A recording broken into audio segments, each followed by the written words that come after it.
We are very unusual as a species in that not only do we have the capacity to learn, many species do this. A fish in the sea learns that if it swims towards the light, it will encounter prey there. We also have the capacity for social learning, which itself is unusual and interesting. That is, we can learn from each other, and social learning is extremely efficient. For example, I can put my hand in the fire and learn that that's hot and pull my hand out, so I have gotten some benefit of knowledge, but I've paid a price. Or I could watch you put your hand in the fire, get almost as much benefit learning that fire is dangerous, and pay none of the price. So watching you and learning from you by social learning and imitative learning is extremely efficient. But we not only do that, we teach each other. We affirmatively set out to teach each other stuff. This is very rare in the animal kingdom.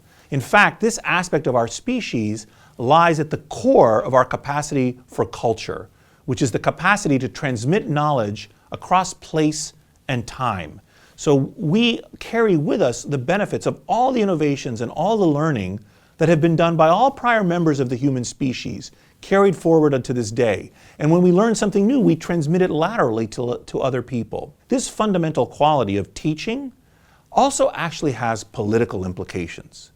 Because if we are actually to effectively teach and learn from each other, we must create environments that support free and open expression. How are we to learn from each other? How are we to acquire novel information? How are we to work together to establish the truth of our environment if we don't affirmatively foster and support this rather wonderful innate quality that we have to teach and learn from each other? We are innately a friendly species, but we need environments which allow us to optimally express our inclination to be friendly. We don't want, for example, environments in which we're pitted against each other, where we have leaders that are kind of saying, these people are responsible for your problems.